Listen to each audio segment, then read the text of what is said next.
Yo, yo, yo, yo, yo, what's going on, y'all? Welcome back to another episode. It's your boy, Swipa. I hope that you had a fantastic weekend. I hope you had a great start to your week on Monday. And today, it's a Tuesday. And you know what that means? That means we got Denver Nuggets basketball. And I know everybody's been waiting. You've been antsy. You've been hoping ever since Game 4 ended. Nikola Jokic missed that last free throw to tie the game up and go up one, and he ended up sending them into overtime. But in overtime, they lose because of an Anthony Edwards excellent step back three-pointer. And here we go. The Denver Nuggets are back in Denver for Game 5 of the first round versus the Minnesota Timberwolves. And y'all, it has been an action-packed first round. Now, it may not be action-packed because of the competition, but I will say I'm impressed with how Anthony Edwards has played. I'm impressed with how Rudy Gobert has played. I'm impressed with Nickeil Alexander-Walker. I'm impressed that the fact that they have continued to fight really since Game 3 and into Game 4. And I'm really impressed with the fact that they have shown as much grit as they have. So you want to give it up to Chris Finch and to the Minnesota Timberwolves. But the question of the episode as we get ready for Game 5 is, can the Denver Nuggets win this series in Game 5? And I'm going to start off very easy. Yes, they can. Yes, they can if they do what they're supposed to do. The Denver Nuggets in the first 3 games of the series dominated the rebounding battle. They dominated the offensive rebounding battle. They were destroying Minnesota inside the paint. And today, in order to make sure you secure your victory, you need to take advantage of the glass. Nikola Jokic, Michael Porter Jr., Aaron Gordon, and Jamal Murray and KCP, they need to be dominant on the glass, especially with the opening unit, because you don't want Minnesota to get comfortable. Tonight, if I'm the Nuggets, I'm looking to come out fast, I'm looking to come out physical, and I'm looking to come out setting the tone real early. Defense, everything at a high volume, every single thing at a high volume, because we want to make sure from the opening get-go that as strong as you think you're going to play, we're going to outmatch you in every way across the board, because we're setting the tone not for you, but for ourselves as we're gearing up for a championship run. We want to close this series out in 5. We respect you. You're a great opponent, but we're the Denver Nuggets, and we're the best team in the West, and we believe that nobody can hang with us when we play Denver Nuggets basketball. I expect Nikola Jokic to be assertive early, and assertive could be passing, getting others involved. Assertive could be low post. Assertive could be shooting the three-pointer to start the game. But I expect Joker to be assertive. I expect Jamal Murray. Jamal Murray has struggled versus Nickeil Alexander-Walker to open up the series so far. Jamal Murray is shooting way less than 50% versus Nickeil. So, Jamal, is this really a matchup you struggle with? Or were this more so just situations where you didn't feel like you could be as aggressive as you wanted because of fatigue or others? So, Jamal, you have a great opportunity today. Are you going to put them in pick and roll action? I would. If Karl Anthony Towns is going to open the game on Nikola Jokic, we're going straight to the pick and roll. If Nikola Jokic is going to be in an action and he has Rudy Gobert on it, we're going to get Rudy Gobert involved in some actions, because we want to take advantage of the fact that they know they can't play drop coverage versus the Denver Nuggets, because Jamal Murray has already cooked them for 20 points. I believe in Game 2 when he had 40 points in that Game 2 win. So this is going to come down to dominating on the glass and being the more physical team. And when they do play offense defensively, setting the tone. Setting the tone. When they do play offense, making sure that you're taking care of the small things. And when you're playing defense, you're setting the tone. You're getting rotations right. You're communicating. You're not letting them get to the rim. They're not attacking the pick and roll relentlessly. So if you're playing up as Joker, then you're playing up very strong, not letting them ride that hump on the outside of you. If you're switching between 1 and 4, then you want to make sure you're being disciplined and making sure your backside rotations are running smoothly as well. Now, what the Minnesota Timberwolves have been doing is they've been trying to get Michael Porter Jr. or Aaron Gordon up in an action. And not because they want to put them on the island. What they're trying to do is get Jamal or KCP as one of the backline defenders, particularly Jamal. And that way, when they do, the Nuggets do press out on a pick and roll action where they're hedging and they're trying to trap at the top, they want to put Jamal in that role player and see if the role player can have a height advantage over him. Because obviously Michael Porter Jr. at 6'10" and Aaron Gordon at 6'8", much more stout defenders on the interior. So the Nuggets are going to have to watch out for things like that. I think that, as you saw in game one, the Nuggets need to come out with a particular kind of energy that reflects that says that we believe that we are the dominant team. I think the goal for the Denver Nuggets to be that you want to put this game away by the beginning of the fourth quarter, the end of the third quarter. You want to start creating separation. And Christian Braun, Jeff Green, and Bruce Brown, those are your three main bench players so far in the series. You want to come out and you want to execute at a high level. You want to make sure that when you do come in the game that you're attacking the rim, that you're rotating well. Also, another thing, be expecting the zone coverage, because especially when Nikola Jokic is not in the game, the Wolves have been going to that zone coverage because they want to see if the Denver Nuggets are still able to take advantage of some opportunities offensively without Joker in the game. So a part of their mindset needs to be is that when you are in those things, how do you get to the nice soft cushion in the middle of that, right to that free throw line? So that Bruce Brown floater area, you want to see if you can attack that section, if you can pull Rudy Gobert up at all or Cat up at all. Can you get the backside rotation to miss just a little bit? Can you get somebody in the dunker spot? Can you get somebody cutting to the basket off the baseline? Can you attack those things? Christian Braun, Bruce Brown, has many actions as possible to the rim to try to disorient what they're doing on the interior. And that way you can also kick it out, get an open three or something of those kinds as well. So there's going to be multiple things the Minnesota Timberwolves are throwing at you, but I think that Jamal Murray needs to have a much better game than he has in the last two games. Michael Porter Jr. Didn't touch the ball in overtime of the last game in game 4. And so I do expect him to get more shots today. I expect him to be able to take advantage of what's happening in front of him. And again, transition. No live ball turnovers at the minimum.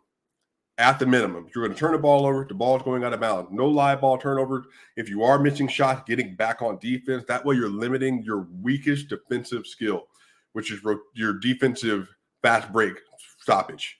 They're not a great transition D defending. So what you want to do is you want to find a way to limit those possessions for the Minnesota Timberwolves to get out and run. Anthony Edwards, even Nickeil Alexander-Walker, Taurean Prince at times. Kyle Anderson's also out today because of an eye injury. So Austin Rivers is more than likely going to be seeing those minutes today. And you could see Joker defending Austin Rivers on some off-ball actions as well. So with all that stuff in mind, the big keys for me today, number one, Nikola Jokic setting the tone, whether that's playmaking or attacking the basket or shooting. And then Jamal Murray taking advantage of that Nickeil Alexander-Walker matchup that, as good as he is and as slim as he is, you got to be able to beat that matchup multiple times today, maybe even getting to the rim. You know, Jamal Murray looked like he was a little exhausted last game. But as Jamal Murray, and I said this already, he was 8 of 21, I believe, in last game. If Jamal Murray has an average game where he's shooting 48 to 50%, then the Nuggets win that game. So can you get an average game from Jamal Murray? Can you get an average game from Michael Porter Jr.? And then can you get a Nikola Jokic-esque game? Then I think you close the series out because they simply don't have the talent to be able to deal with you. And then on the other side of it, defensively, can you lock in? Now, the good news is that the Nuggets have had a lot of really, really good defensive moments so far in the series. But when they have struggled is when they have lost sight of what they're supposed to be doing. And I don't know if you've noticed this, but when the Nuggets start cooling off offensively, it's because they're just not playing Nuggets basketball and they're playing a lot of one-on-one offense, or they're doing a lot of two-man game, and it kind of stales out.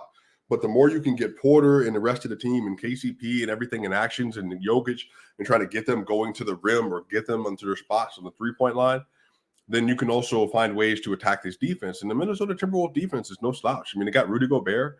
They obviously have some players. They got Anthony Edwards, who's a really good defender as well. And so can you take advantage of making sure that you're maximizing the possessions that you have on offense by getting quality shots?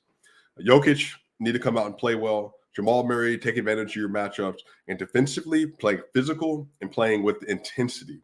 And limiting those pick and roll opportunities as best you can. So, again, if you got to trap Anthony Edwards, you trap Anthony Edwards. And then what you want to do is make that short roll player a viable passer, or you make it as difficult as possible at the rim. But if they're going to try to get Jamal Murray and Nikola Jokic isolated on a two-man action with the pick and roll, look, man, make it as hard as possible or Ant. Don't let them split the double team. Don't let them run the hump. A lot of that comes down to Joker.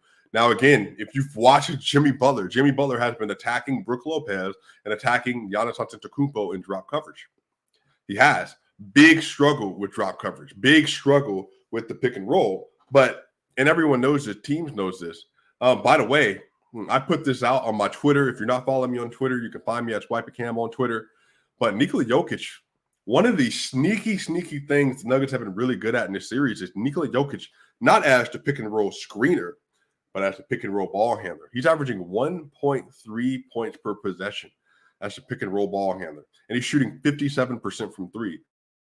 Maybe there's some more actions that you see today.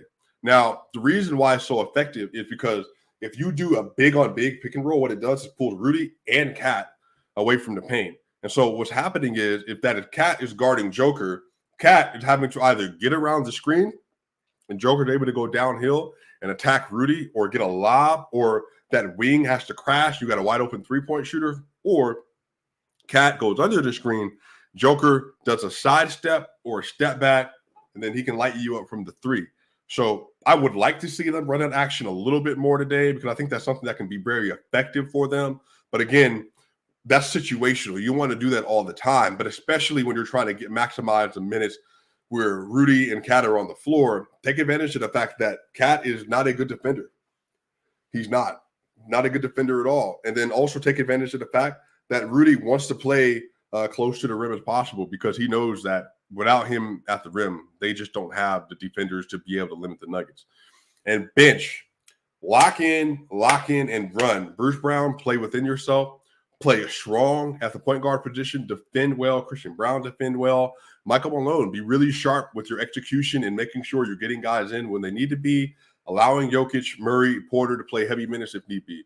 Because, again, if the Nuggets win tonight and the Suns win tonight, then the next game wouldn't be till the 29th, I believe, which gives you 3 full days off. So, again, you can find a way to give them, 38 to 40 minutes tonight. Easy. I think that should be enough. But like I said, even last game, with the Denver Nuggets have an average game for the rest of their roster and they don't shoot 38% as a team outside of Joker, or 39%, then you win the game. So, guys, you're at home. The crowd's behind you. You got that ball arena energy. You got the Denver fan base behind you that wants to see you close it out. Get it done. So my official prediction tonight with this pregame, I am predicting that the Denver Nuggets win the game. And I think they get up as much as 15 points during this game. I think they win anywhere between 8 to 12 points. 8 to 12 points. I think the Denver Nuggets will get up about 15 points at some point in this game, if not more. And I think they will close the game winning by 8 to 12 points tonight. And I think the starters may end up closing the game. But again, I think that's going to be a little situational. But I think the Denver Nuggets win tonight around, I would say, 114 to 102. Around 114 to 102 is my score prediction. Maybe 106 to 118, something around there. So either 114 to 102 or 116 or 118 to 106. I think it's going to be somewhere in that range. Matter of fact, I'll stick with that. I'll say 118 to 106. Probably going to be their score today. And I think if it's anything, I think if it's closer than, I think 116 to 108 is about what I expect. So, y'all, the Denver Nuggets, they are here to go. Again, 9 o'clock Eastern, 7 o'clock Mountain Standard Time. You can expect to see the Denver Nuggets taking on the Minnesota Timberwolves in Game 5. Let me know what you think in the comment section. Who do you think the keys to the game are? Who do you think the Denver Nuggets have to target? And who on the Denver Nuggets needs to step up their game to close this out in 5? And y'all, Lord willing, they win. We're going to have some great content coming up because we got round 2. And I really think for me, this is when the playoffs truly start. Because I already predicted the Timberwolves series will be over in 5 games. But the playoffs really start because now you're getting into the nitty-gritty. And you got the last 8 teams in the NBA that are playing. So, y'all, this has the potential to be a special night. Hopefully, the Denver Nuggets are able to close this out. Shout out to Anthony Edwards and the Minnesota Timberwolves for making it tough last game. But I think the eventual subscribe button, hit the like button, let the people know where you like getting your favorite Denver Nuggets and NBA content, y'all. Swipe again, y'all know what the time it is. I will see y'all after the game. We out.